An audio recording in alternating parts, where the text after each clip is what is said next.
Good morning, everybody. God, does it feel like morning? More morning than normal. Welcome back to 22 Panels, episode 207 for October 26, 2025. Second to last episode of season 4. Um, Second to last. yeah, Oh, is 52 that weeks in a year. there we go. Okay, I was just making sure that's the 208 will be the end of the 4th season. all right. So November is kind of the rollover month. Right, Oh, right. that's interesting. Yeah. So that's Yeah, I that's don't. I'd have to go look up when exactly our first episode was. okay. Not that that's too hard. I'll have it for you in a second. It's interesting timing because that's right around the time of my wedding anniversary. So that's Uh, that's a it's a good memory trick when you can double up on your anniversary importance. our first episode was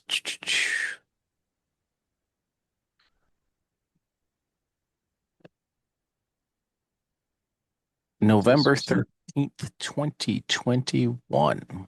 So it that is, yeah, that's well, the wedding was on, no, it was on 2021. So yes, that's that your first episode was on the day of my wedding. Oh wow. Yeah. Holy cow. I'm trying to now I have to figure out when you were on the It podcast. it would have, Or I'm pretty sure I reached out to you in January because that was around the time that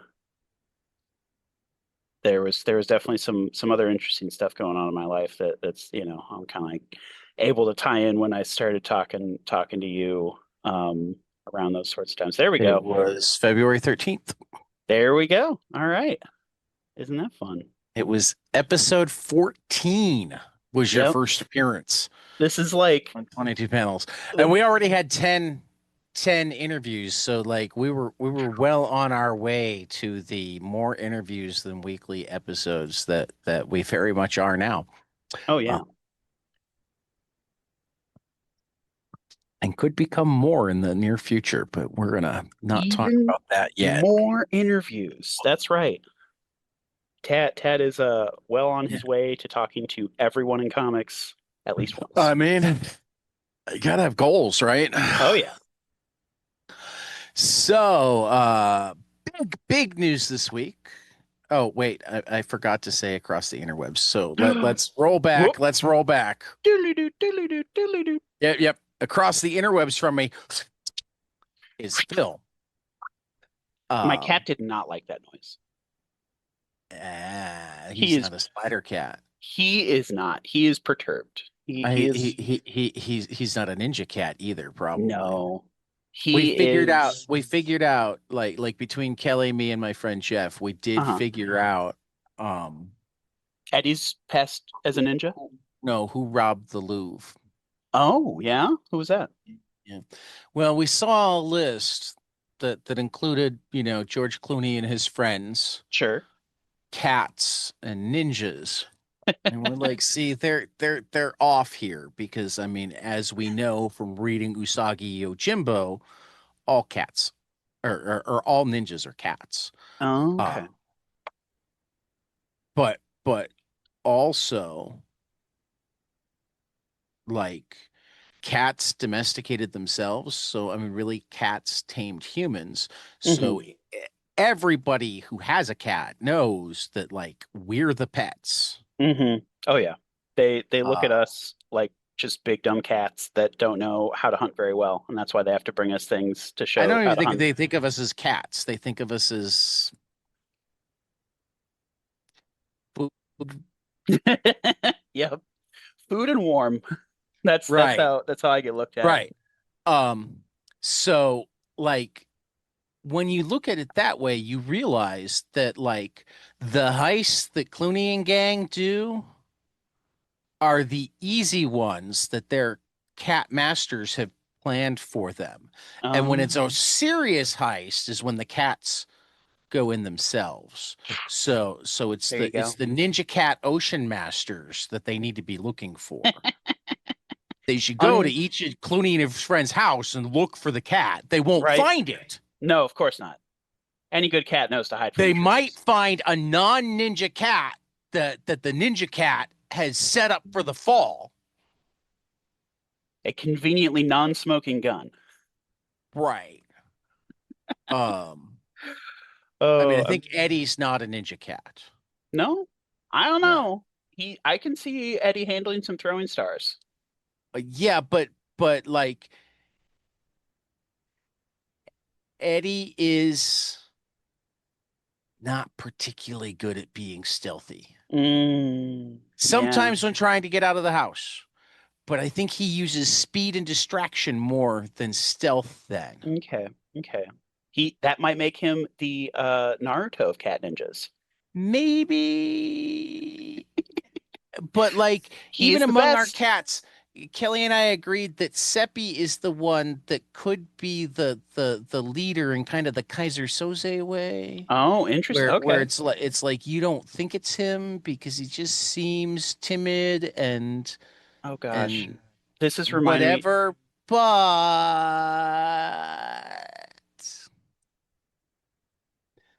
whereas Eddie just he's too straightforward. No, no guile. Yeah, yeah, yeah, No yeah, yeah. sauce. Apparently, and I found this out through a post of Alex DeCampi's, there is like a wiki of Chinese street cats and the legends that people spin about them. That is kind of cool. It was pretty damn cool. I need to find it again. I also hope that it means that that's what's coming out in her next book, I mean, it might have been background which research for Scrapper. You never know. it could have been, but like I mean it depends. Like because I think she often puts the research she's doing out. So Hmm. if she put it out before Scrapper came out, then yeah, it could have been the research for Scrapper. But if she's put it out since then, I don't it quite makes remember. me This was a wonder if while she's ago. doing yeah, yeah, I mean, it's fruitful research, that is for sure. that's true. Yeah. So anyway, back to the big news. If you are anywhere near Laverne, Minnesota, and I know that like isn't a lot of people. So any of you listening in Sioux Falls, any of you listening in Minneapolis, Sioux Falls is like half an hour. Minneapolis, it's 2.5 hours, but it's still worth it. Yeah, I think this one goes out to anyone who's even curious of what might be in store. And It's definitely worth the go drive. follow on Facebook. Heck yeah. The Nexus Vault is Tyler, our beloved Tyler's new store. They have a Wow. Facebook page. They've already got photos. They've got some photos up. Wow. Looks like they've got some blind bags for Oh, first purchase. oh, they have a candy machine, some toys. I This don't looks like know if a. they I don't know if they've actually gotten to. Oh, that's a great book, Park Bench. Oh, that's funny. I have a book by that author behind me. Alone. I don't know if they have actually reached getting their first uh lunar and PRH orders in, Hmm. but they are doing their soft open. I'm not even gonna call it the grand open, though I think he did. He called it the grand opening. So I guess I should call it the grand opening. Oh yeah. Let's not undersell this. This is Uh it's a big moment. well, yeah, but like I come from a world where you do like soft Hmm. openings to get Yeah. your feet under you and then do the big party when you got it down. Oh yeah. Yeah, I understand that too. Uh so so so yeah. Tyler opens his shop today, 109 East Main Street, Laverne, Minnesota. So our best of luck to Tyler. And yeah, like I said, if you're anywhere near Laverne, Minnesota, or if you're driving west on I-90, hop off at Laverne. Like if you're bored and in California and feel like looking for some Star Wars toys, hop a Oh yeah, flight into like he did have some Sioux original Falls or inbox Star Wars toys. Minneapolis. You know, do they have an online shop set up yet? I believe so, but I'm not seeing it. Um, I do not see it on their. Oh, wait a minute. The business card says thenexusvault.com. So Okay, let's okay. also check that out as well. www.nexusvault.com. We were just looking at their Facebook page, but their business card that we're looking at on the Facebook page has an email address that is currently private. Dun dun dun So it has dun. not gone long, but it is a Squarespace page. Okay, Uh, it's a good choice. I so think so they're a yeah, pretty good interface. they will likely have sales stuff or ability for online sales sooner rather than later. Because Tyler's aware that he's out in the middle of nowhere. Uh, so anyway, you have They do some exciting. I'll count this as comic book move. It's comic So adjacent it's news. like, But there was a fun announcement from the past couple of days.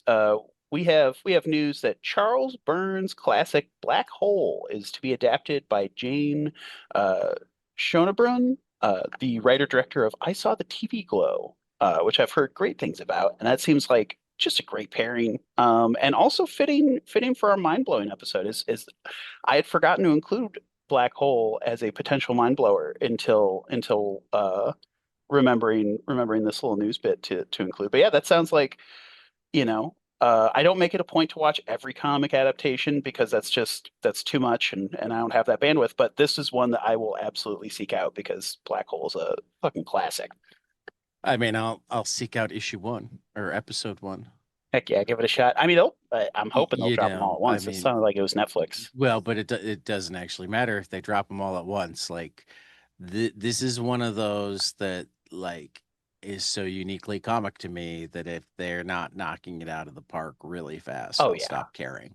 that is yeah. I mean, I have faith in this creative team because again, I still need to see I Saw the TV Glow. The reason I haven't yet is because I heard it was more it was billed as a horror movie, but it wasn't actually scary. And you know, Well, I mean, for me, it's not even. I mean, I'm certain that there are things out there that are comics adaptations that are great TV shows in their own right. oh, absolutely. Um, I understand that adaptations are a separate beast, and you can be great Hmm. even if you have deviated. But um, my biggest reason for wanting to watch this is because it's a comics adaptation. So if it Oh yeah, doesn't grab me and grab me in the way that fits. yeah. I It mean, if my TV and my comics, I have different, but like, if it doesn't grab me, I'm gonna stop being interested really fast and go read a comic book. Is oh is I totally. guess what I'm saying. Yeah, Um, it's for I me. probably have an even higher bar for comic adaptations than normal TV in terms of The better the book is, the harsher how my long critique of the will I adaptation. go. Well, Oh yeah, no, it's not even a critique. It's just like, or even chance willing to give. But yeah, I know what you mean. Where and again, like there are a million shows that I soft abandon that I would never bash. I just yeah, never watch the next episode. yeah, yeah, that's for sure. You know what I mean? Oh, 100%. That's the biggest reason why And half the time, it's not even I like never watch the next episode, and I don't mean to. it's you just forget.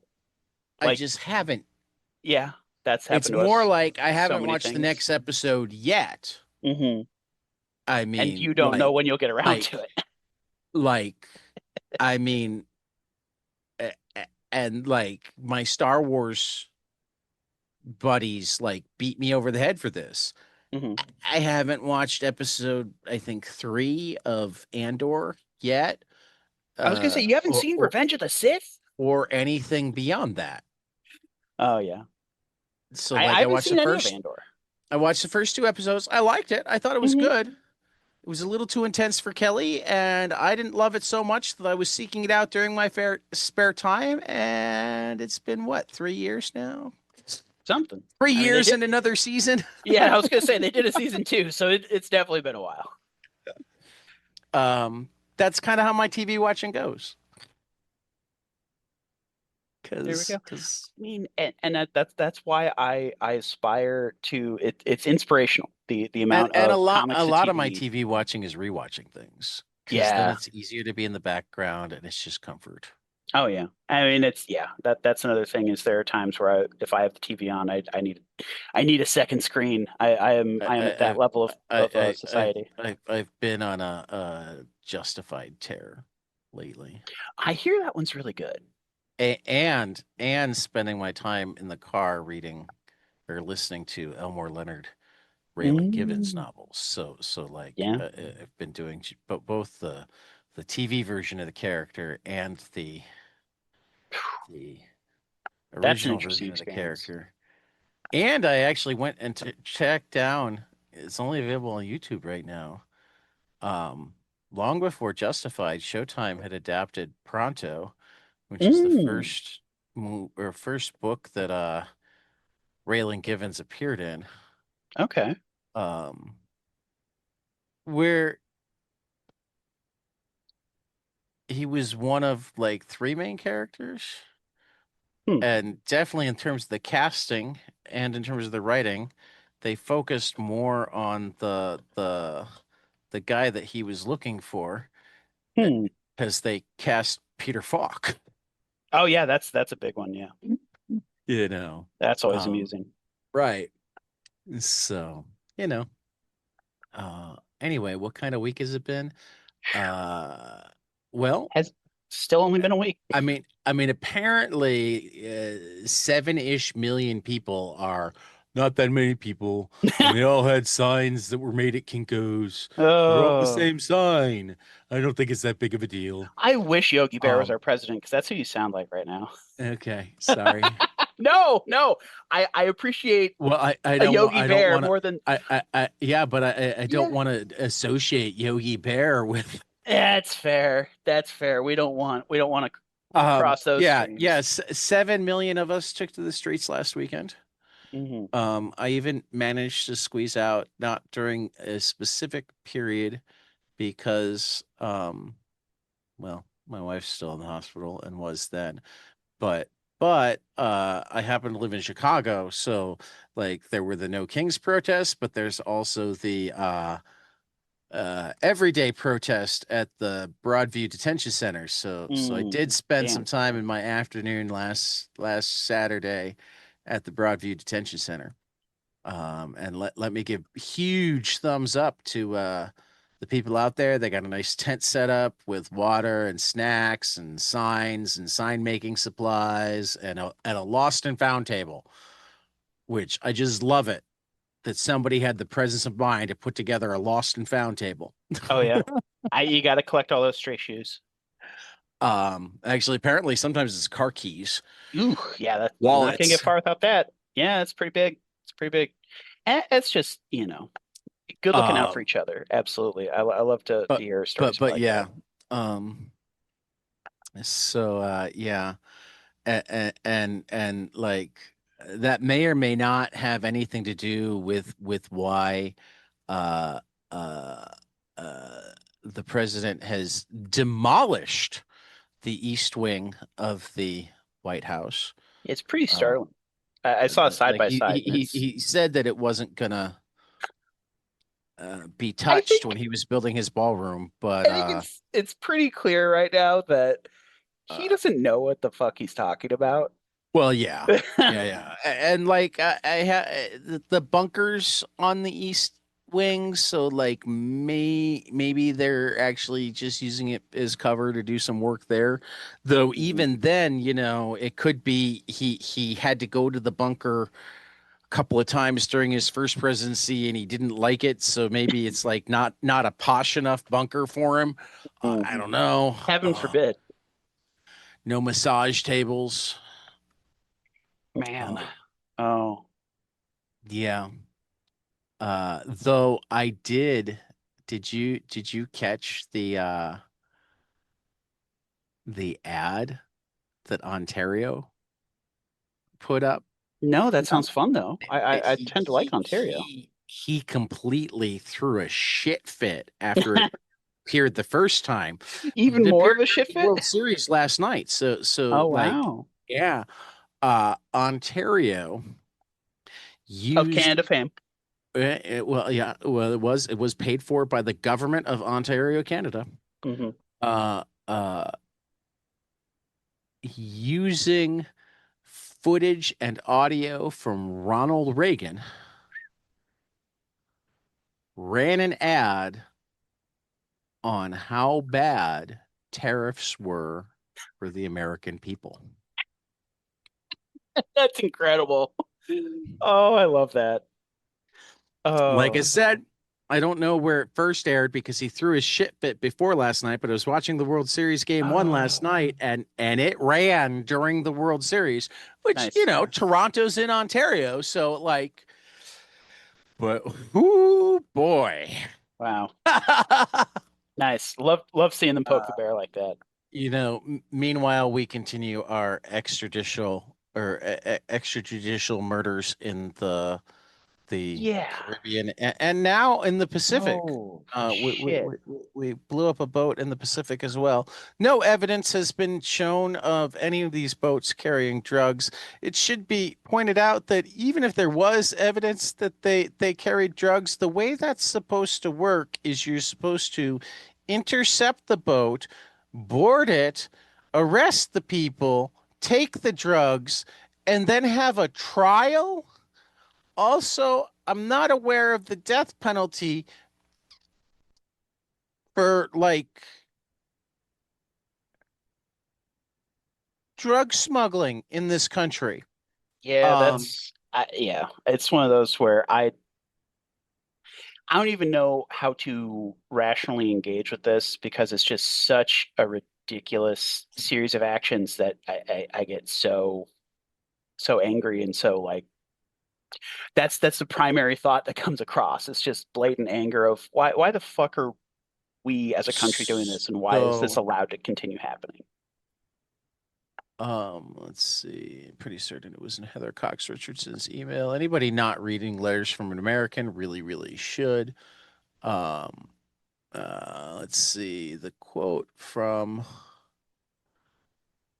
no, maybe not. Because, yeah, it talks about oh, no, here we are. Uh, when a reporter asked him yesterday why he didn't ask Congress for a declaration of war against those South American drug cartels he claims are at war with the United States, Trump answered, well, I don't think we're going to necessarily ask for a declaration of war. I think we're just going to kill people that are bringing drugs into our country, okay? We're going to kill them, you know? They're going to be like dead, okay? Yeah, So, that's a chilling sentiment that uh, yeah, I'd be terrified of any world leader saying shit like this, much less the leader of our own country. yeah, yeah. Like, is this the president of the United States or Tony Soprano? Yeah, well, that's how I. It's hard for you to imagine that's not how he wants to be seen. Did you see uh Jon Stewart on The Daily Show? I did not, but he's usually pretty Um, good. he did a wonderful we're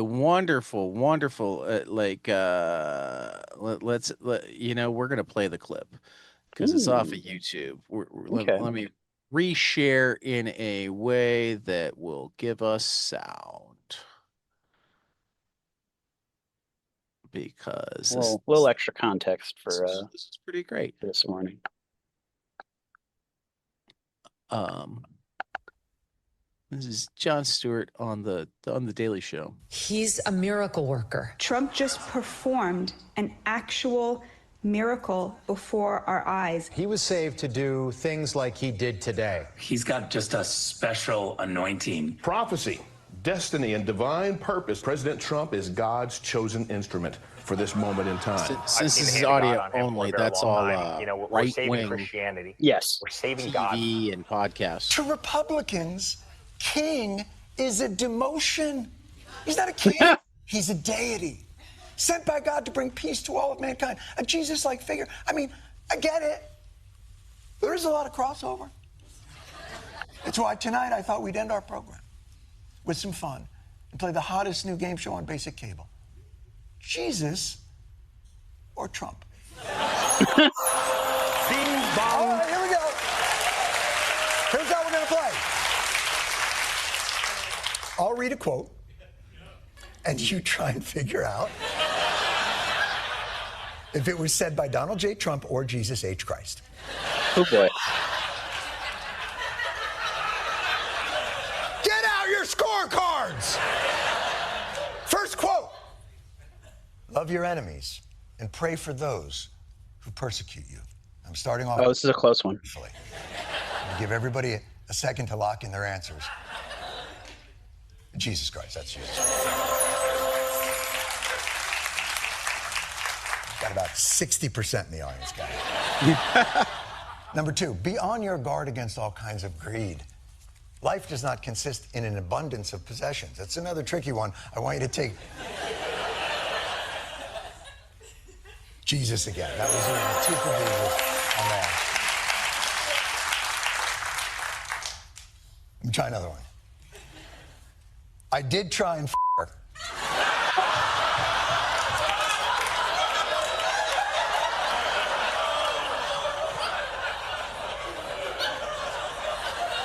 Please wait till after I finish the quote before you lock in your... Please. I did try and her. She was married. And I moved on her very heavily. In fact, I took her out furniture shopping. She wanted to get some furniture. I said, I'll show you where they have some nice furniture. Ma'am.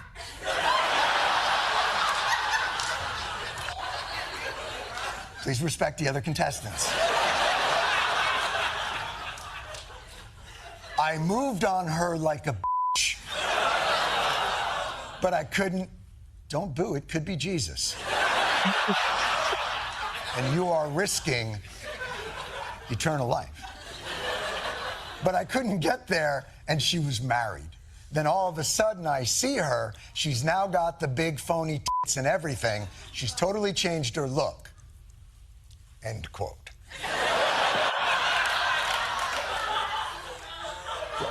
Lock in. That one was Trump. That was Trump. Bing bong. Yeah, you got that. Listen, you guys are very good at this game. So if you ask, is Trump a king? Nay, nay. He is the king of kings. And that, my friends, is a reason to rejoice. Yeah, that's for anyone whose sensors might not be calibrated right. That was all sarcasm. If you need to be told, I'm shocked that you're here. Yes, well, and I did cut it off before he got into the playing of the. I mean, and this is what I love, and it was so great. Like, I mean, I loved all of the ways that they had to clutch pearls. I'm going to use the JD Vance line to clutch pearls, trying to downplay the No Kings rallies, because it was like Fox News was, you notice how it's all old people and they're like all white. Are you about the protesters? Right. Yeah. Right. Fox News. Wow. Just many of the people who had been talking about how they were going to be dangerous Hamas protests, then tried to pivot to, they're not serious, it's silly, it's just a party. That's one of my favorite lines was seeing one guy go from these people are clowns to they're organized. They're buying their own animal costumes. Right, right, right. Like it's more surreal than an absurdist comedy right But now. I mean, just to add context to the whole pearl clutching, apparently anybody who thinks the young 30 to 40-year-old This one, yeah. Republicans who are in positions of power in government weren't just boys being boys when they were talking about little Nazi streak and how much they love Hitler and shit like that. whatnot in their text thread. Yeah. Oh, you're just clutching your pearls. Let us note that here at 22 Panels, the only Hitler humor we endorse is dead Hitler humor. We do prefer dead Hitler humor. We do prefer dead Hitler humor. It's a distinct choice that we made a long time ago. Yeah. Oh man.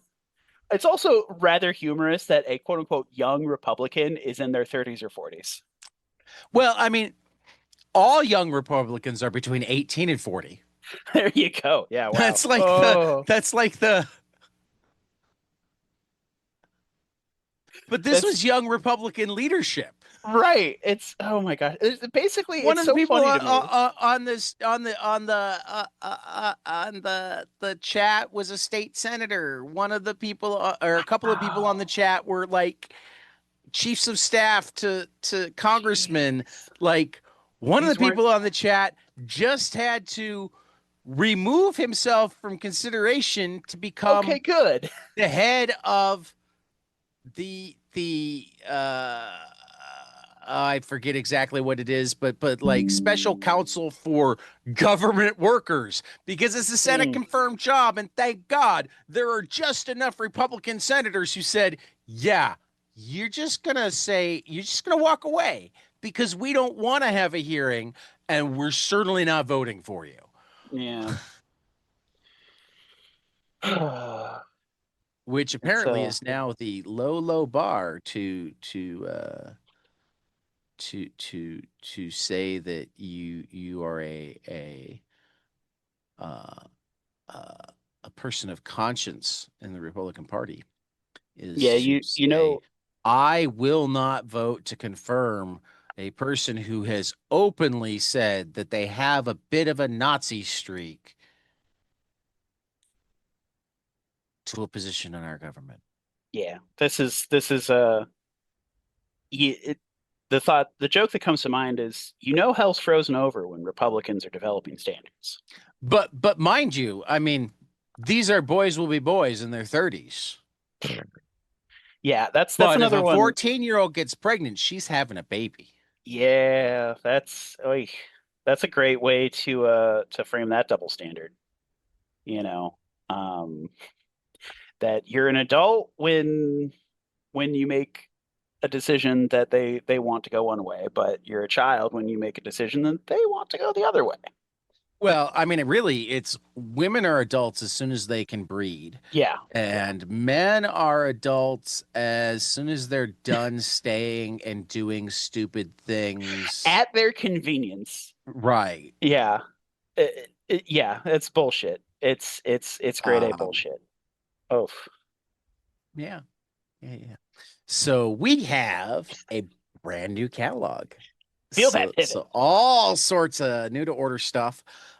You're leading off with here we go. A heck of a book. Some might even say a hell of a book. Yeah, one of our upcoming guests. Oh yeah, this is going to be The Crown, A Tale of Hell, #1, from Mike and Todd Mignola, illustrated by Warwick Johnson Cadwell from Dark Horse Comics. Hellboy's brothers fight for control of pandemonium in this demonic family reunion. But it isn't just the siblings who get involved in the power struggle, as their mother returns from her prison for the first time in 100 years and has plans of her own. Mike Mignola is joined by his brother Todd Mignola, which the other one was Hellboy the Exorcist of Forsk. I was about to say, there's your answer. We were before recording. We were struggling to remember the other time Todd Right. came on board. And artist Warwick Johnson Cadwell in this new Hellboy prequel series that's going to be in stores February 11th, 2026 from Dark Horse And we're Comics. talking to Todd on Tuesday night. Yeah, tune in. It's going to be exciting. So hopefully we've got a lot of recordings over the next few days. So Tuesday might mean as late as Friday or Saturday release. Um, but yeah, tune in soon. Uh, I've read this because it's already been part of a omnibus, but they're putting it out in single issues now. Hank Howard, Pizza Detective, #1 for the two Hollywoods. I am most excited because, and it like almost makes me want to figure out how I can get one. The 1 in 50 is not That's only a 3D cover, but a wow. 3D interior. Oh my goodness. Right. So New York Times bestselling writer Robert Venditti and world-renowned comics legend David Lapham have combined powers to bring you a striking new vision in the fight against crime. Hank's investigation into a deadly international crime syndicate gets hot when longtime Big Caligula employee is murdered in cold blood. He'll stop at nothing to bring the killers to justice, journeying cross-country to the crime-laden streets of Hollywood, California. There, he'll face off against the Australian mafia, dodge fire-spitting flamethrowers, high-caliber shootouts, and a kangaroo on a choke chain in the most explosive adventure yet. This is from Bad Idea Comics. It'll be in stores on January 7th. That sounds fun. And again, the 1 in 50 variant is 3D. All three. I was initially really excited because when I was looking at it in the catalog, it didn't have a ratio. And for a moment, I thought that maybe we had a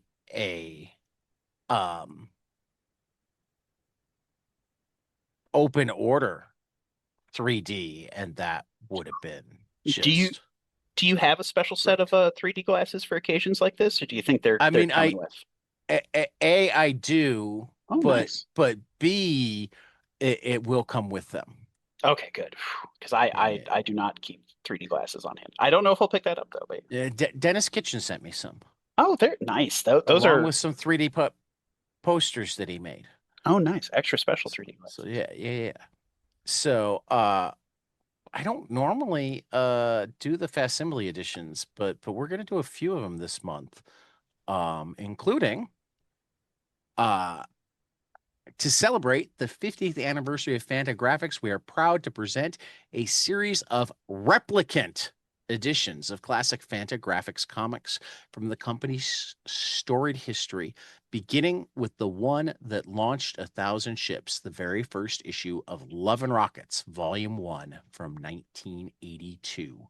Introducing Maggie, Hopi, Luba, and so many more of the extended Love and Rockets cast that readers still know and love almost 45 years on, including Gilbert's groundbreaking Bem, Jaime's instant fan favorite Mechanics, and so much more. Look for another classic Fantagraphics replicant next month. So yeah, Love and Rockets Volume 1, #1, facsimile edition from the Brothers Hernandez. We might be talking to Gilbert soon. Like tomorrow. Yeah, tomorrow. Yep. I'm also in stores on January 28th. I'm also seeing now the where the Watchmen influence is coming from with that, the blood spatter on yellow, and I'm pretty sure there was promotional material with all the characters standing in front of a like a. And again, this is spotlight. 82. Watchmen is 84. Exactly. That's why the Watchmen influence. This is clearly right where they were getting the ideas from. But that's so cool. Gibbons got Gibbons, the way I understand it, and one of these days I'm gonna have to like go read the annotated Watchmen, that sort of thing. But the way I understand it, Gibbons got like a lot his visual ideas for what he wanted to do from Watchmen with Watchmen from Love and Rockets. Hell yeah. So yeah. All right. Next up, I didn't realize this was Tim Burton's The Nightmare Before Christmas, The Shiver of Christmastown, but here it is, written by Torrin Groenbeck, apologies on the pronunciation, and art by Edu Mena. Covers from Jay Lee. Boys and girls of every age, time for something new and strange. Dynamite's first ever ongoing comic book series set in the world of the beloved film Tim Burton's The Nightmare Before Christmas is coming this January. Written by Torrin Groenbeck, illustrated by supernaturally talented Edu Mena, Tim Burton's Nightmare Before Christmas, The Shiver of Christmastown, returns to the enchanted lands of Halloween Town and Christmastown for an all-new tale of adventure that will have readers in stitches. It all begins with the unveiling of Dr. Frankenstein's newest creation, specially designed to be the scariest creature ever to celebrate All Hallows Eve. Something has gone awry in the process, and the final result is more shocks and shivers and something, and we're running out of time, so it's going to be in stores January 7th. Yeah, this is one where we're gonna play them off the stage with the Yep. music, because that's just way too long of Yeah. I can't even call it a blurb. Admittedly, I was Feels thinking, like they're trying to give us the entire plot of the yeah, issue. we need to reference everyone from Nightmare Before Christmas. There we go. So I think this one's let's look at a some double graphic whammy. novels. Yeah, this one. Next up, we have The Girl Who Draws on Whales from Ariella Ariella. Cristantina. Thank you very much for that one. Also coming from Dark Horse. And she is the artist of the Eisner Award nominated graphic novel Adora and the Distance. The Girl Who Draws on Whales is a testimony to the power of stories and their uncanny ability to entertain, educate, and ultimately unite us. It's set in a fantasy world several centuries after the Great Flood. Sister Wangi and younger brother Banyu live in a sea village. Wangi has a special bond with the great whales that visit the sea village, and they allow Wangi to draw on their backs. Sometimes they return with new drawings on them. Wangi believes that there are other sea villages or island settlements scattered around, that they are sending her messages, but none of the elders listen to her. That sounds absolutely fantastic. Going to be in stores March 31st, 2026, again from Dark Horse Comics. I'm actually kind of surprised with myself for having missed this with volume 1, because this just is like my kind of cool young adult. Oh, yeah. And I like, or not even young adult, This is middle grade. Right, middle grade. And I like Shally Fish already. Kanga You Tests and Tournaments, a Wonder Woman graphic novel from Shally Fish and Yancy Labatt. Is Jumpa ready to hop into action? Wonder Woman's home island of Themyscira holds many surprises, the most adorable having floppy ears and long tails. Kangas are companions and partners for the Amazon's beloved steeds and protectors of their bonded warriors. And on the island, a school exists to train the next generation of Kangas for the many battles and challenges of the future. Again, this is the second Kanga U graphic novel. It'll be in stores on June 3rd. Follow up to the Lost in a Labyrinth. Oh, wait a minute. I did the wrong You jumped one. ahead. Yeah, no. So I just Okay. read I'm sorry. Tests and Tournaments is in stores now. Lost in the Labyrinth, Traps in the legendary Greek labyrinth, Jumpa and her friends will face There some we go. of mythology's most fearsome creatures. Will be in stores on March 3rd. That's right. There's going to be a second kangaroo themed DC book, and that's clearly still not enough. We need dozens. Yeah, more. no, I mean, I feel like this is not something that's likely to go away. We can hope looks not. Pretty awesome. Oh yeah. All right, now we have Nils, The Tree of Life from writer Jerome Hammond and artist Antoine Carrion. The struggle between man and nature comes to a climax. This ecological future fantasy by writer Jerome Hammond tells the story of a young man and his father searching for clues as to why life has ceased to thrive. Their journey will uncover a supernatural conspiracy between the nearby high-tech kingdom and the ruinous pursuit of eternal life. Mix in the return of long-forgotten and jealous gods, and you have a surreal fantasy of truly Wagnerian scope. It's been out of print for 2 years, and now it's coming back in stores January 21st. And this is from which publisher is this? I'm not totally Magnetic and Oni. Magnetic and Oni. Excellent. There we go. That sounds very cool. Mhm. Theodora's Letters, an enslaved woman's fight for family and freedom by Marcelo de Salite. In mid-19th century, millions of Africans were enslaved and brought to Brazil. Among them was the real-life Theodora, who, separated from her husband and her son, worked in a home of a priest in Sao Paulo. Wishing to reconstruct the family ties lost during the journey from Africa to Brazil and to achieve emancipation for herself and her family, she gave Claro, a black man who could read and write, money to help her write letters. Some addressed to her husband and her son, whereabouts unknown, in the hopes that the letters would find them and that they could achieve this quest together. And some addressed to enslavers, intended to either help locate her family or to persuade them to let her buy her freedom. Give me just a second. The brat turned on my CPAP. Wow, this is Eddie's first interaction, despite my cats being here to ward him off. He's getting bolder. So this is from Fantagraphics Books in stores on January 28th. They continue to put out fabulous stuff in their 50th year. Couple of collections. Alrighty, and this one is Don't Forget Your Briefcase from writer Elliot Rail and artist Philip Sevi.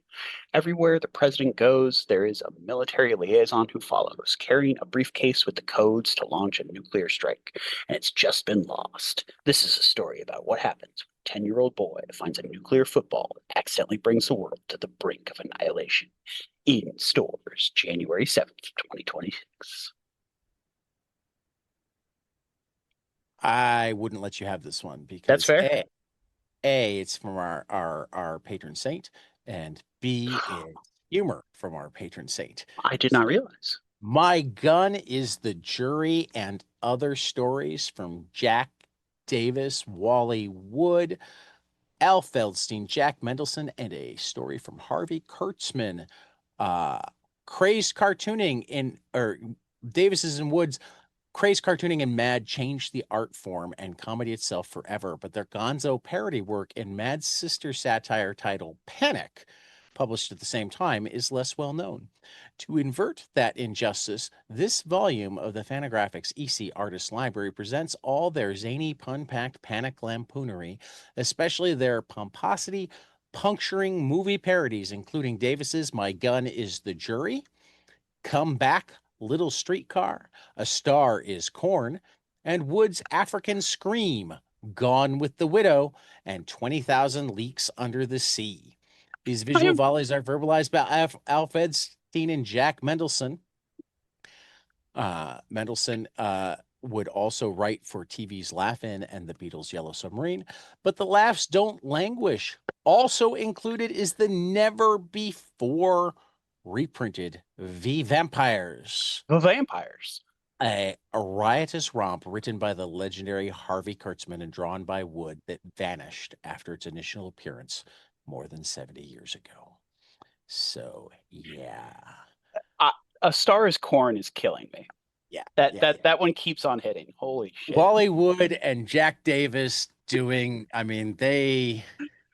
This book is somehow even more incredible than I thought by the title alone. Yeah.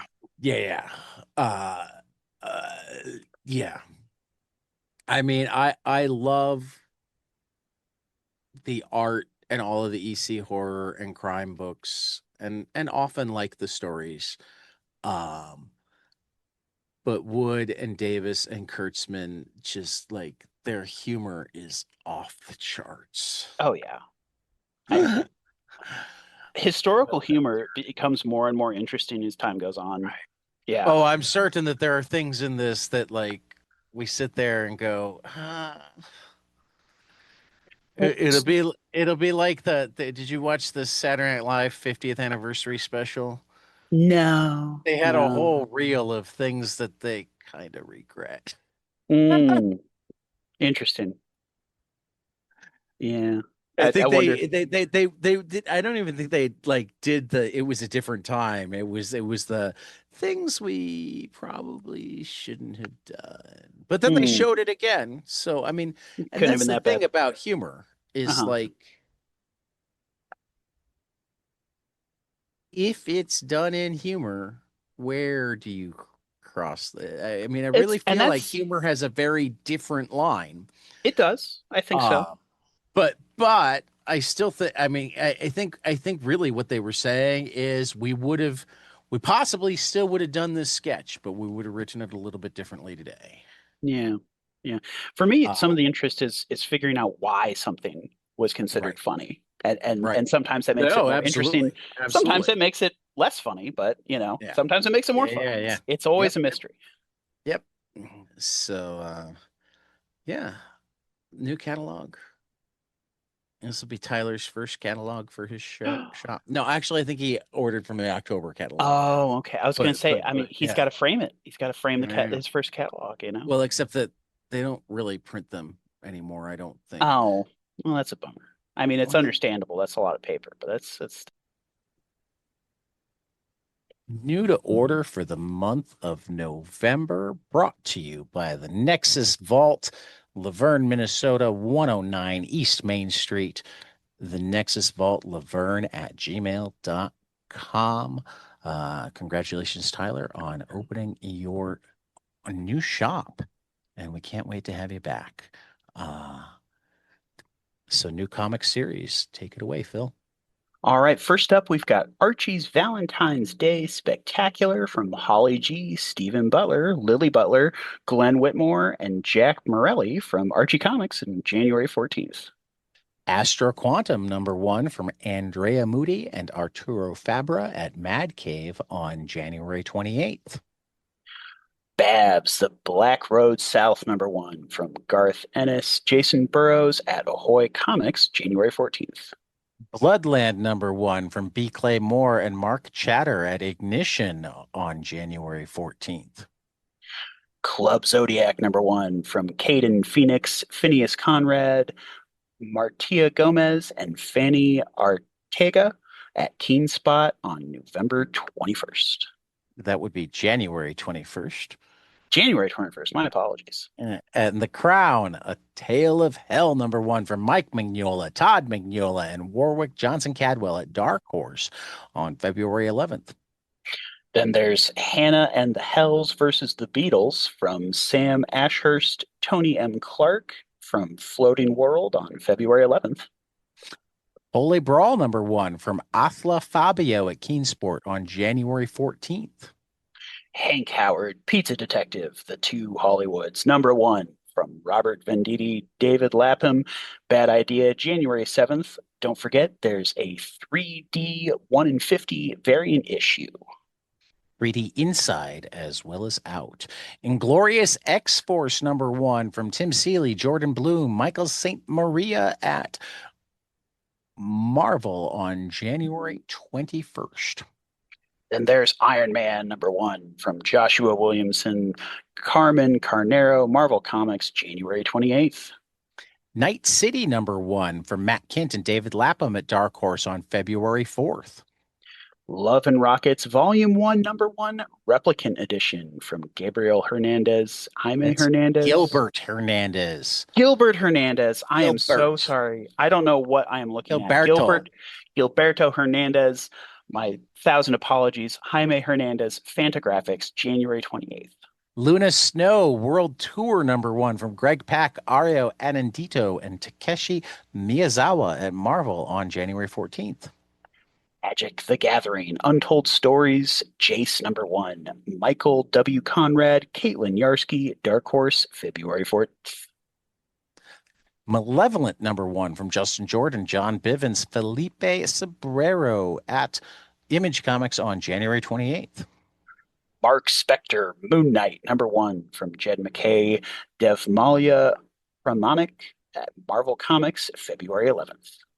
Otter Squad #1 from Matt Fife and Matt Rogers at Keenspot on January 28th.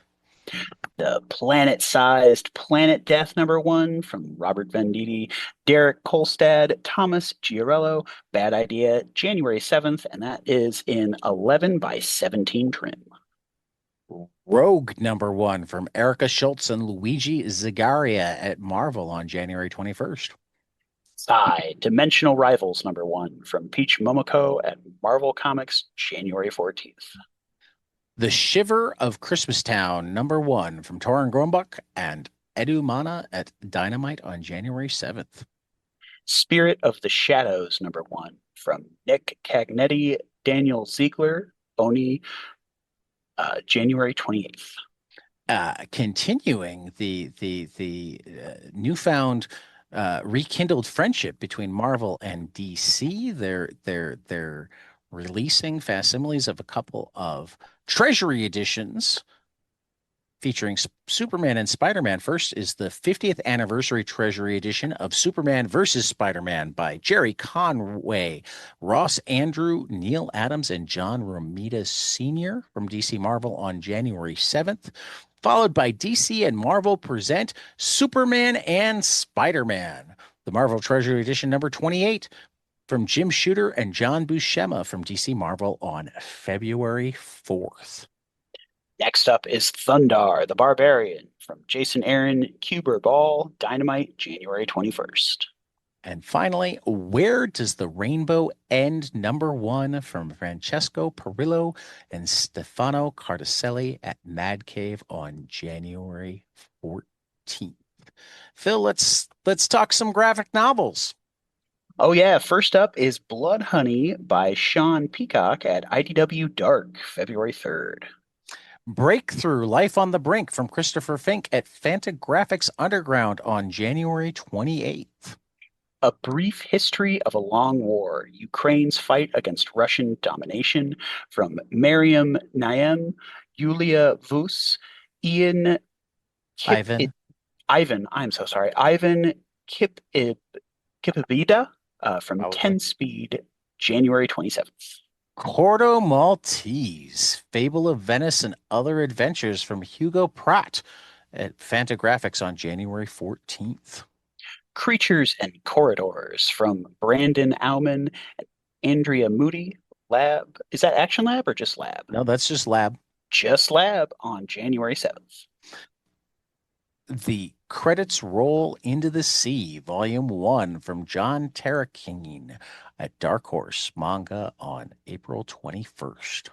Cyber Phoenix by Andy Seto, Nakama Press Mad Cave, January 28th. Essentials Volume 1 from Luke Arnold, Chris Doc Wyatt, Glenn Fabry, Jason Howard, Vince Locke, Brendan McCarthy, Andrea Moody, and M.K. Perker, and Danny at Lab Press on January 7th.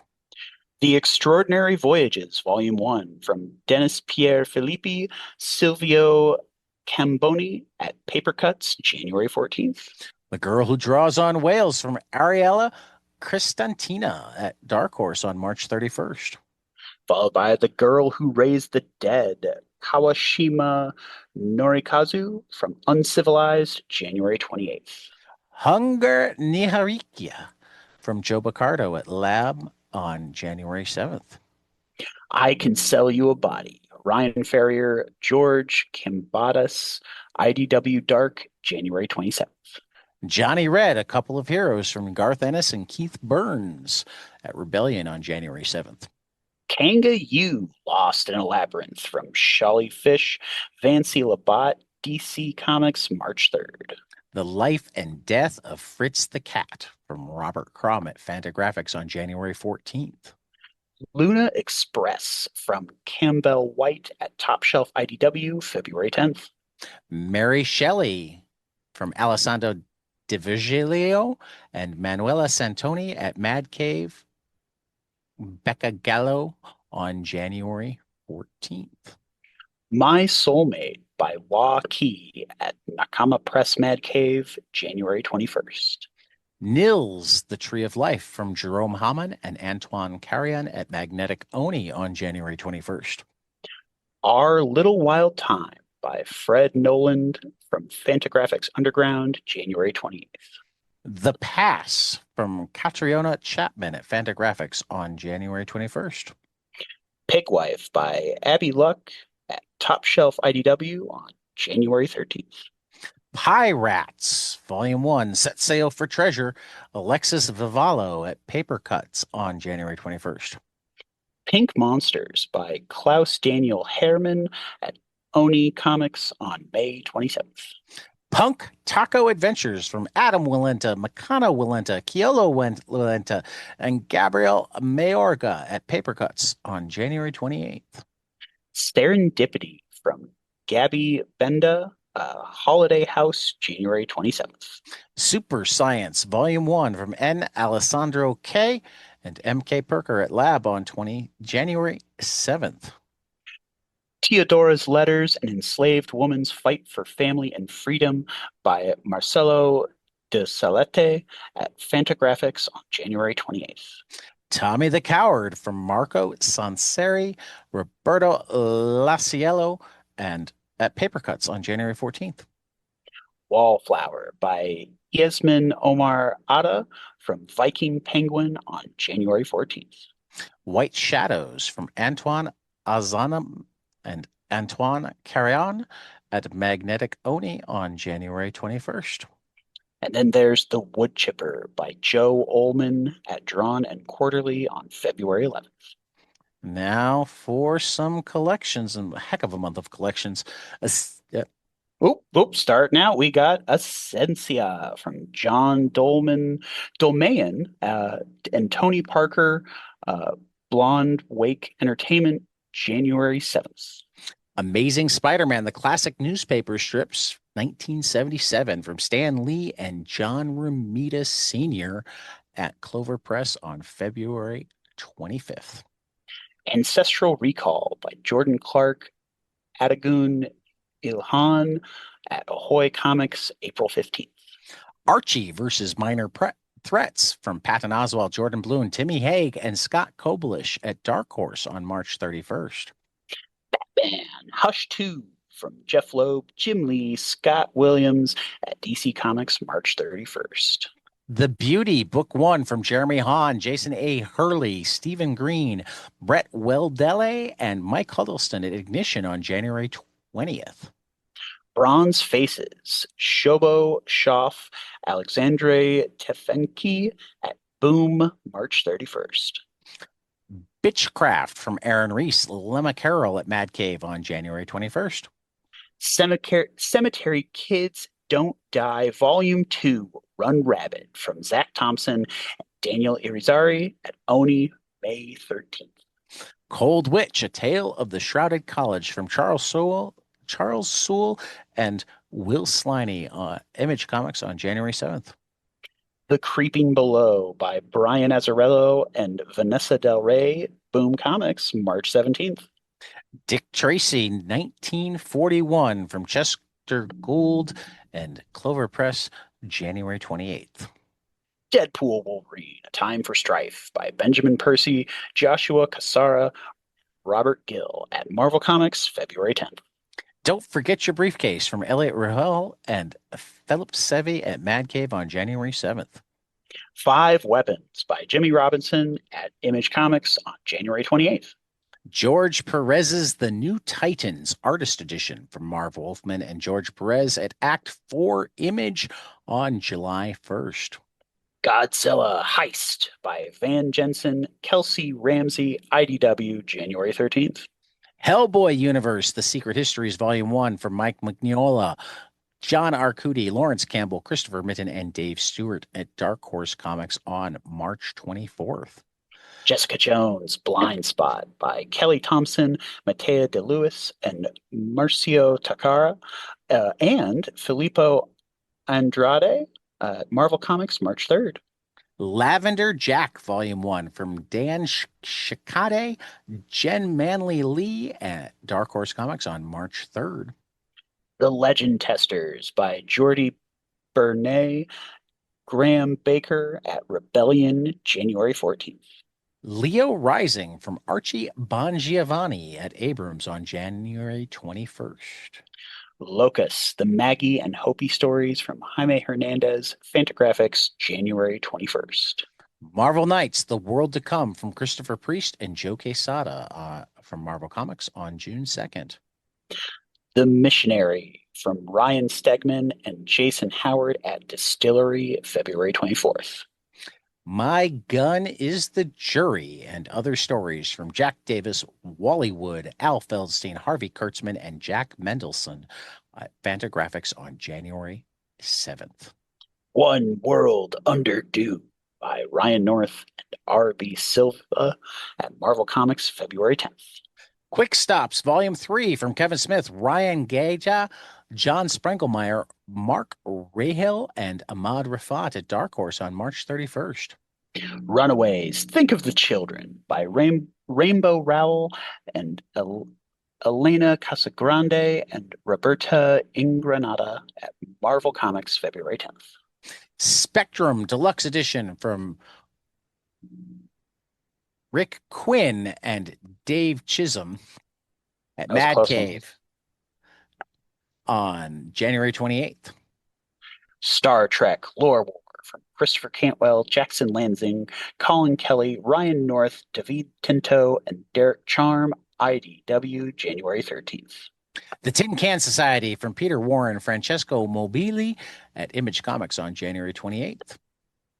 Tex Arcanum from Christopher Monfetta, Miguel Martos, Dark Horse, March 10th. Trinity, Daughter of Wonder Woman from Tom King and Balin Ortega at DC Comics on March 17th. The Unchosen by David Marquez at Image Comics, January 7th. Vanishing Point from Mark Russell Wando, Ryan Alexander Tanner, Alberto Ponticelli Jacques at Mad Cave on January 21st. Closing us out, we have Wolverines and Deadpools, Claws and Mercs by Cody Ziegler, Ryan North, Christos Gage, Roger Antonio, Javier Garon, Alan Robinson, Marvel Comics, March 3rd. Right. So anyway, final order cutoff for Monday, November 3rd. We have Aggie from Mark Russell at Ace and Mark Russell, ACO, and David Lanzaro at AWA out December 17th. All the Living, which I gave a read last week and was quite good, from Roman Muradov at Fantagraphics on December 3rd. Barbaric, The Long Death, #1 from Michael Morisi and Nathan Gooden at Vault Comics on December 3rd. Batman, Green Arrow, The Question, Arcadia, #1 from Gabriel Hardman at DC out on November 26th. Charles Chaplin, The Funniest Man in the World from Seymour Chwast and Stephen Brower at Fantagraphics on December 3rd. I read that one this week as well and enjoyed it quite a bit. A nice short biography of Chaplin to give you a good feel, make you want to learn more about him. Faster from Jesse Lonergan at Booligan Press, December 3rd. This is actually a new version and a more widely available version of one that had previously only been available straight from Booligan or off of Jesse's table at cons. Such a good book. I love Jesse Lonergan. The Magnificent Adventure, The Perils of Giuseppe Bergman from Milo Manera at Fantagraphics on December 3rd. This is an old adventure strip of Milo's that owes a lot. It's got a lot of Corto Maltese type feel. I read the first chapter of it this week. Ordained #1 from Robert Venditti and Trevor Hairsine at Bad Idea on December 10th. I read that one a while ago before we talked to the Bad Idea. See, this is the week where I've actually read them all, or not quite all of them, but a lot of them, and I can go, you should go read this. This is why, like, should we have any PR people listening, this is why you send me shit. I read it. And then Oh I yeah, he go, does. "That's definitely uh Petrocherry, I have not read, but it looks beautiful. Attilo Micheluzzi at Fantagraphics on December 3rd. And I have read We're Taking Everyone Down With Us from Matthew Rosenberg and Stefano Landini with Jason Wordy. The collection will be available from Image Comics on December 10th. Some crowdfunding. Dracula Book 3, The Count from Matt Wagner and Kelly Jones is on Kickstarter until October 30th. The first two volumes of this are absolutely gorgeous and amazing and just like, I'm not even a vampire guy. And I wound up loving these books. I just talked to Matt and Kelly.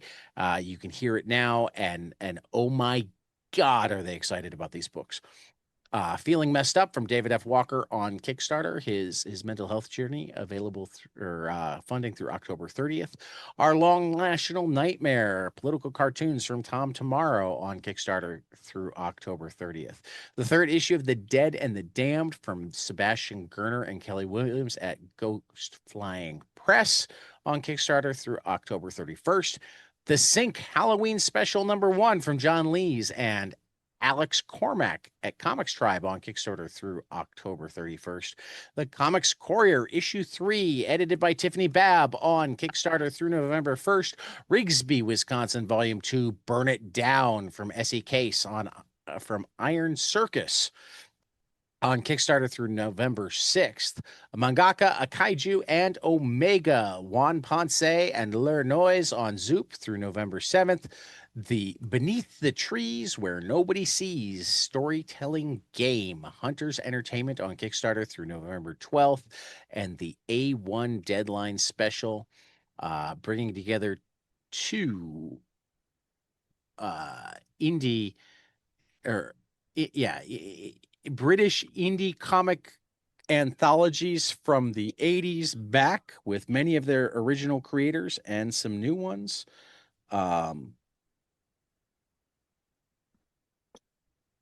In stores, or not in stores, funding on Kickstarter through November 12th. So yeah, a lot of good Kickstarters right now. Anyway, my amazing books. It was a tough week because A, everything I read was great, and B, I didn't read quite as much as I would have liked because, well, my wife's in the hospital. So it's been an interesting week.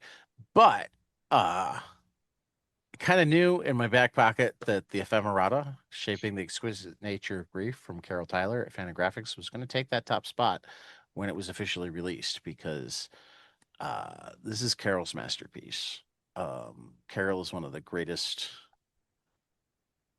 cartoonists of her generation, and her generation is a hell of a generation. And this is her masterpiece. I'm very much looking forward to volume 2, though my heart, particularly having just finally watched the documentary about her and her husband Justin Green, Married to Comics. And knowing that the next volume of this is her dealing with his passing, I like feel for her as she works on it. Go check out my interview with her if you want to know more about this book. But the Ephemerata, Shaping the Exquisite Nature of Grief, is just aside from just being an absolutely beautiful book, a really moving exploration of one woman's grief in a way that I think a lot of people will relate to. So yeah, which is how it even managed to beat out Lazarus Fallen #5, which Talk about an issue full of grief. 25 #2. I did predict that they were both going to be in the top list. I don't remember which order I had them in for my. I think you had them like this. What? I think so. I think you had them like this. I think you had Lazarus and then Powers. I think I might have too. I don't remember. But yeah. They kept their spots, no matter how good the other ones were, and there were a lot of good books this week. So anyway, Phil, you want to take a walk? Sure. Yeah. Hey, I'm walking here.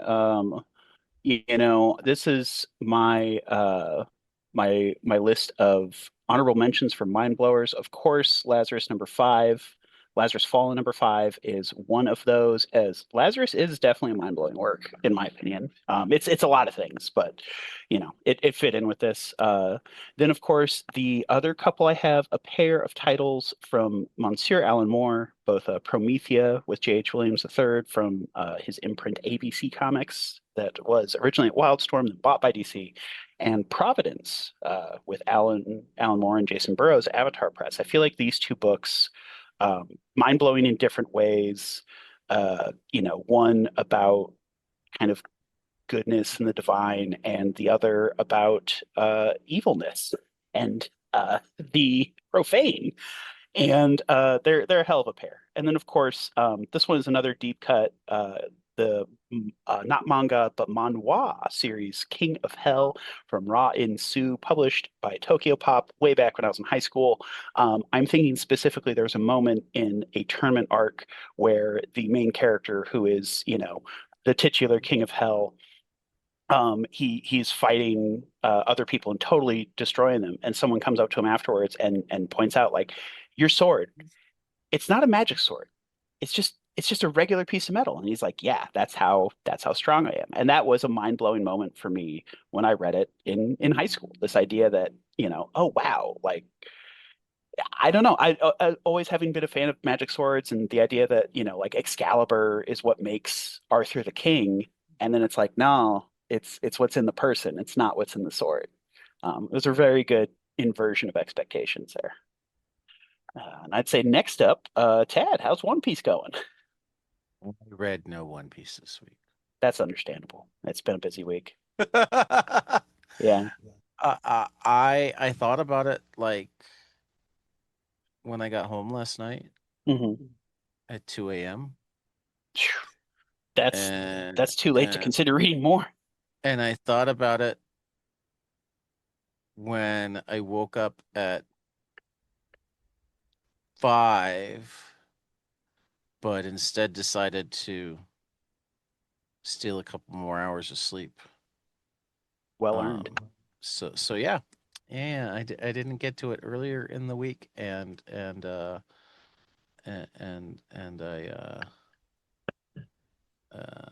yeah, the time that I thought to go read it, it just wasn't, there wasn't room. That's understandable. Understandable to have an off week. I just took a nose at, like, just started reading the first chapter of a book called Cat Plus Gamer. Yeah, that's been on my radar. Yeah, it's been very charming looking. It's like a busy office worker who someone brings in a cat in a box, and she decides to take him home. And I mean, I'm sold already. I mean, I obviously love cats. I have two of my own, so I will read pretty much any comic in any form that is starring cats. More evidence that the cats are involved in Well, the they loot robbery. I they had mean, to reveal that the original Mona Lisa was actually a cat. well, but I was actually just thinking that, like, comics have taught us that there are cats in the Louvre, Oh which means that yeah. they, like, know their places. I hmm mean, my theory is that, like, the Ocean's Boys were the ones on the ladder and on the motorcycles. They just never actually entered the building. They climbed up Um, the ladder, release opened the their masters. window. No, the masters were already inside. It was all Oh, misdirection. I see. Climbed down. I mean, the reason it seems so fast is that, like, uh, it had actually happened before they started climbing the ladders. But again, the misdirection. And if you'd read We Three, you'd know that cats have a different perception of the passage of time because Right, they weigh right. so much less than So us. so yeah, no, it's like, very, very. I think it's overwhelmingly clear that it was cats. Overwhelmingly clear. Thankfully, not the kind you find on Broadway. Ah, Those are fighting words with one of the friends of this podcast. That is true. That is me being facetious. Howard, Yeah. if you're listening, I mean no harm. I don't know if Howard's a big fan of cats. I was thinking of Alexandra Bowman, Oh, okay. I see. uh, I am merely poking fun who at was even cats. cosplayed as a cat. And that's great. But So, were they cosplaying as a cat from Cats? Yes. Or okay. Yes. She Okay. was very much cosplaying as a cat from Cats. Okay. Because there are plenty of people that cosplay as And- cats just in a No, regular I sort of way. understand, but like Alexandra is not to be reckoned with. That's fair. That's fair. I do not want to throw hands this early in the morning about a subject that I'm not well informed. This is my point. Yeah. I can get away with saying that I'm not a huge Andrew Lloyd Webber fan, that I thought that he brought in the era of the let's write an album and then kind of put a story around it rather than having the songs be an integral part of the story that was all, Mm-hmm. I can get away with that when talking to her, but like messing with cats. Ooh. And it is based on a selection of T.S. Eliot. Oh yeah. And the poems are fantastic. So it's fun to poke fun at, but I don't actually want to offend people about making fun of cats. That's I just want to make that clear. Good. Yeah. So this week's great responsibility is Mindblowing Works.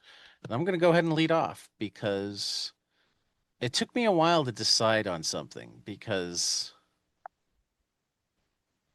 there's so many comics that I think are mind-blowing, and so many comics that like, even if they don't feel like when you put Sex Criminals down, I'm like, yeah, I guess when I read that the first time it was mind-blowing, but it doesn't feel mind-blowing anymore because I've read it and reread it, and like, and that's not bashing it. It's certainly not bashing. But what I was really looking for was a comic that was both mind-blowing but never ceases to be mind-blowing, that I also hadn't spent much time talking about here or at American Nature Events. I see. What I came up with was Mind Management by Matt Kitt. Have you read Mind Management? I have read the first issue. I picked up the first issue in single issues, and I forget why I didn't keep reading it, but I'm aware of it, but I have not read the whole thing. So I need to.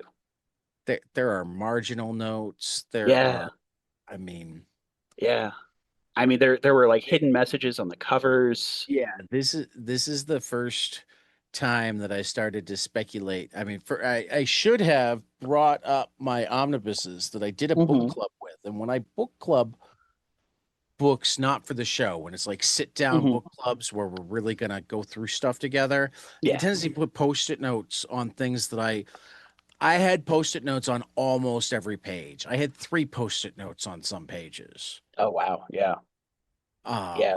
I've heard nothing but great things, and even I can't imagine what Matt had to do to construct it. Yeah, I mean that's I totally imagine like the murder board all. He's gonna be like, that's my secret. I always plot. I mean, there's stories within stories. There's foreshadowing and red herrings. The art is beautiful. The dialogue is beautiful. Even if you're not catching the deepness, you can have fun with it. But like, the depth is too obvious not to catch. And then the decision is, are you going to go all in and try to play the game with them? Or are you just going to read it and enjoy the ride? And you can do either. It's a book that I feel like I peel back a new layer every time I read it.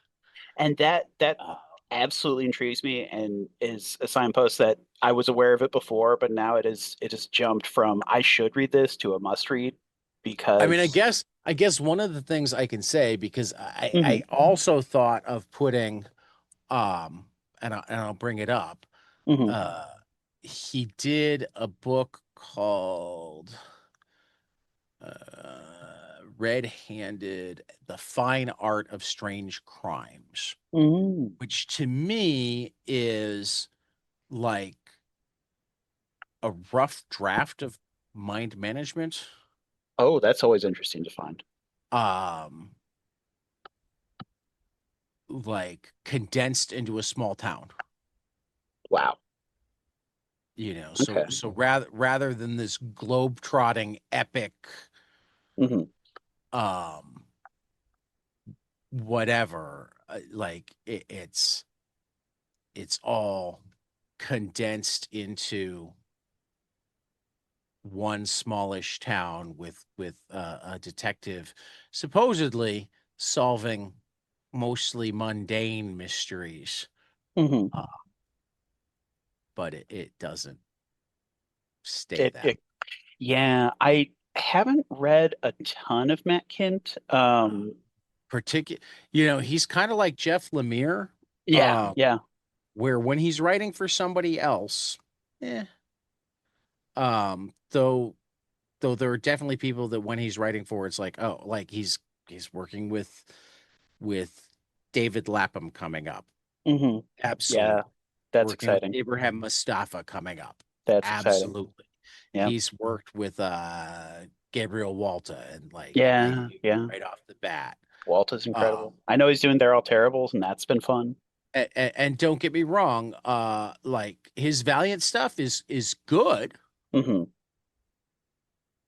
Great But his superhero comics. when he draws for himself, it's next level. But it's not, I mean, like Lemire and his DC stuff, it's not,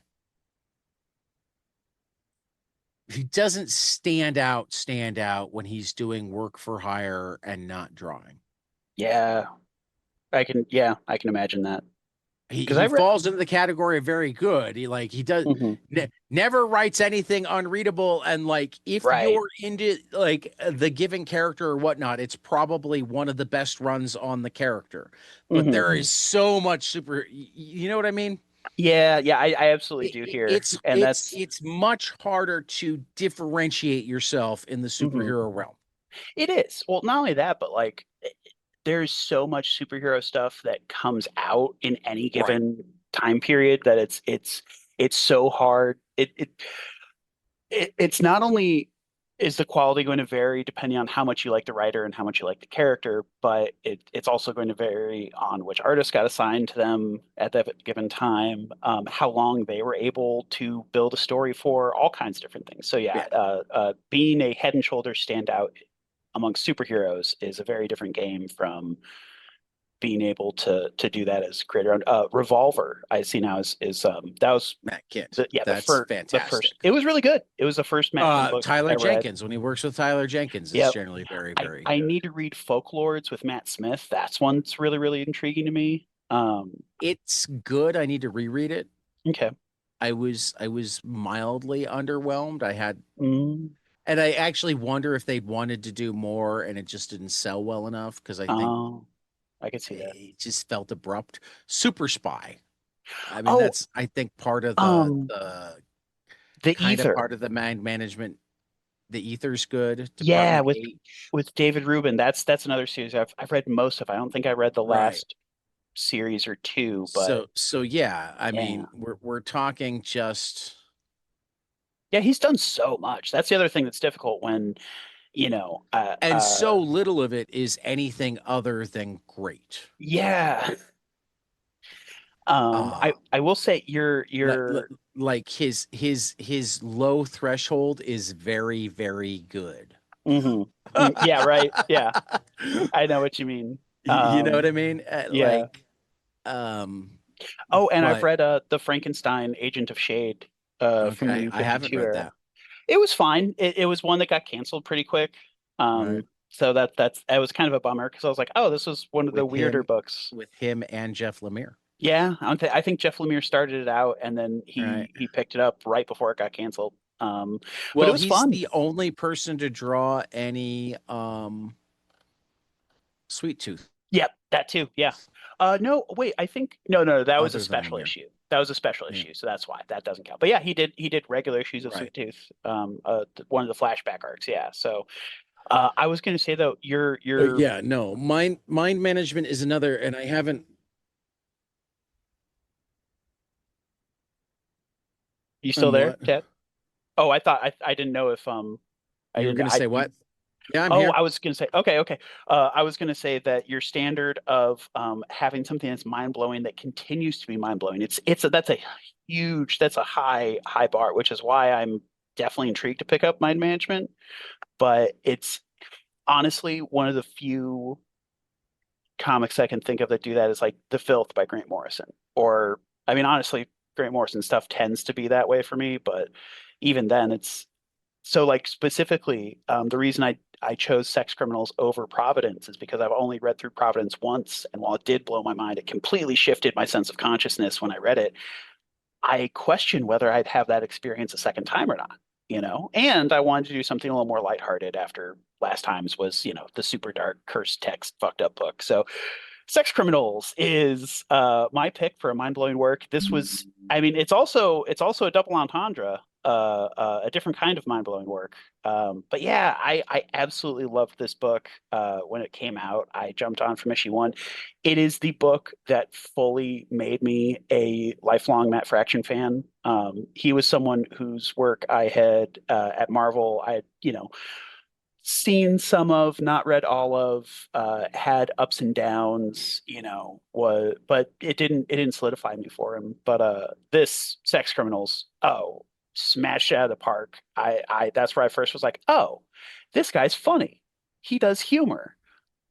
Okay, that was kind of the way into the rest of his work. It seemed the humor and the lightheartedness made the more mind-bending stuff more appealing. And again, it's also the book that if I hadn't read this, I wouldn't be the person I am today. It, you know, it helped me through a difficult, lonely time in my life, and I think it's absolutely fitting that it is the, you know, the second book in my comic collection that my wife found and then started reading on her own, because it's the kind of book that I was so tempted to like recommend to her because I told her about it and I was like, honey, this is one of my favorite books of all time. It means so much to me. You will read it one day, but I don't want to pressure you and force it on you and tell you how much you're going to love it. But then when she discovered it herself and read it herself, and she absolutely loved it, I was like, okay, validation. You know, it's just it's such a perfect combination of humorous and heartwarming and deep, the character work. I love even the way the series ends in how it is simultaneously about the end of the story and how stories end in a general way that is so unique to Well, and me. in issue 69. Yes, In issue exactly. 69. Yeah, yeah. It's also the But only series I've bought A and B covers for. I got all the X-rated covers that they did that were whereas fucking I hilarious. only bought the B covers. At some Oh point I yeah, might go back and get the A covers. yeah. Um did were you one of the sad sap letters at the back? Unfortunately, Do I no, need to I go was back and not. look No, I again? never appeared in the pages of Letter Daddies. So Okay. I did not. Because that was also one of the things that made this Oh book. yeah, 100%. The letters column fucking made this book. I mean, Yeah. Sex Criminals like Saga is almost Oh, interactive. yeah, it's the greatest letters column I've ever seen. I shudder to think that it could ever be topped. That's how great it is. Yeah, see, whereas I put Saga right there with it already. That's fair. That's a good one too. That's Um, Saga's great. I've definitely responded to the reader survey in Saga. right. So yeah. Um,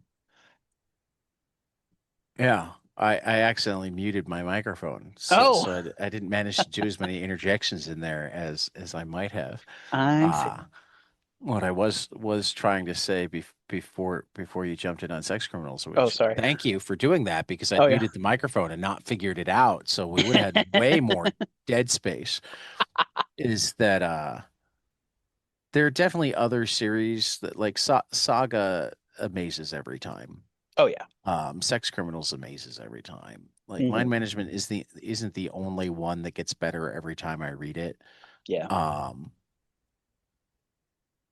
But I guess there's something to me, there's a difference between getting better and amazing and mind blowing. There is. There absolutely is. I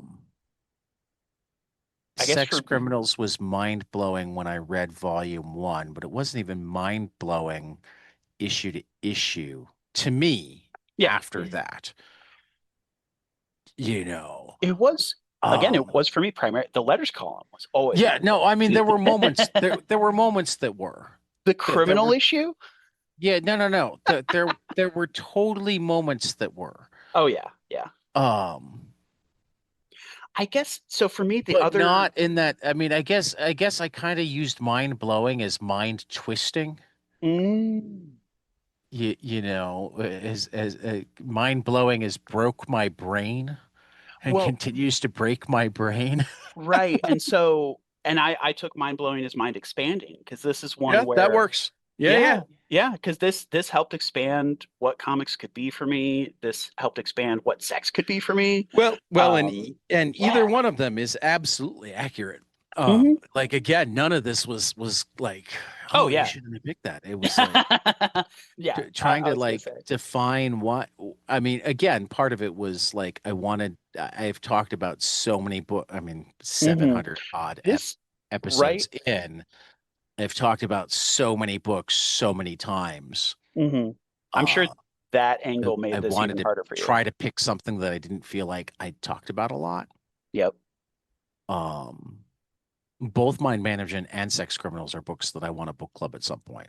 Hell yeah. I would be very intrigued on both of those. Mostly because I mean, I'm kind of hoping that the Saga book club will just turn into rolling into. I mean, that'd be, series afterwards. That'd be a heck of a crew to talk about Sex Criminals with, you know. That's my point. Yeah. It would be a heck of a crew to talk about Mind Management as well. It would also be fitting because the reason why I bought the A and B covers is because I would, you know, cherish them both, but the A covers were the ones that my mom would read. That's fair. Yeah. That's fair. I got a busy day and we still have we can make the hour and a half. We still need to record the drops. So let's move into books we hope will be spectacular. It's actually kind of a light week for single issues. Yeah, I imagine fifth week. Big week for collections. It is a fifth week. Fifth weeks usually do turn out like that. Unless there's a fifth week event or unless they decide to go light on week 1. There's a million different. You're right. But I am gonna I still had three definite ones that I hope will be spectacular. The first is Facing Feelings Inside the World of Raina Telgemeier, the exhibit book from her Billy Ireland exhibit from last year, I think, maybe the year before. Out from Scholastic. It was the first time they ever gave both of their exhibit rooms to the same exhibit. Was for Raina Telgemeier because one room just wasn't enough. So I'm very much I loved the exhibit. I'm very much looking forward to going through the book. It's actually on Hoopla already, which I may flip through, but I get to see Raina in conversation with Lucy Knisley. Ooh, that's going to be amazing. In a couple of weeks, and that's where I'll get my physical copy of the book. Wow. So that's going to be a spectacular event. That's why we had to reschedule Saga. Yeah. Yeah. Understood. Yeah. Either of those people, much less both. Right. Yeah. So next, I have loved the Godzilla versus America stories, and we now have Godzilla versus Kansas City with Freddie Williams, Baldemar Rivas, Jake Smith, and Buster Moody contributing. And we're gonna do a Batman double feature because Both Batman and Robin Year One and Batman the Last Halloween are wrapping up this week. Final issues of both of them, Mark Waid and Chris Samney on Year One, Jeff Loeb, and for this issue, Matteo Scalera, but it's been 10 issues, 10 artists. Because the Scalera. idea of replacing Tim Sale with just one person, just like Yeah. nobody was willing to do that. No, I don't blame him. So those both wrap up. Those both have been fantastic series. So yeah, big collection that I do want to call out. Anybody who hasn't read it, well, a couple of them that I want to call out. Ballad of Halo Jones, the full color omnibus. Halo Jones is one of Alan Moore's early works, one of my favorite works of his, and the coloring job by Barbara Nascenzo on this is just outstanding. Oh, because it would have been in black and white before. And I've read it in black and white. Wow. Okay. Ian Gibson's line art is also outstanding. This is, it's another one of those Alan Moore projects that never really got finished, kind of like Big Numbers. Apparently, Thankfully, a couple few of in times. his. Yeah. What? I was saying, thankfully, few of those in his career, but yeah. Couple of times he's like laid out the overall plan and like talks or whatnot, and I'm like, yeah, it's criminal. It's a criminally unfinished work. So yeah, the Ballad of Halo Jones might be my favorite Alan Moore. It's really between that and Jack B. Quick for my favorite Alan Moore works. Also available this week in collected edition. Who Are the Power Pals from Dwayne Murray and Ahmad Rafat with Rob Jones on color at Dark Horse. This was such a fun book. I highly recommend it. So, Phil, what is your trade waiter graphic novel? My trade waiter pick is Department of Truth, Volume 6, another James Tynion series with art from Letizia Catanici and Martin Simmons, Jordi Belair, letters by Aditya Bidikar, Image Comics. I've only read Volume 1 of this series, but it was really great. It was really... Oh, it's amazing. Yeah. I'm behind. Uh-huh. But I have all the single issues. Yeah, it's another one. I mean, it's talk about this one was an incredible horror without being visually over the top. In terms of gore and violence, this was pure like terror, disturbing. Like, oh, the star-faced man was creepy as all get out. But yeah, really incredible series. I need to catch up on one day. Lots of other good trades. It might be a slow week for single issues, but I did see a good amount of good trades coming out. So yeah, no, this was a really particularly collection heavy week. So yeah, I think that is it for episode 207. For Phil, this is I hate introducing myself. This is Tad. This has been 22 panels, and we will see you after the next page.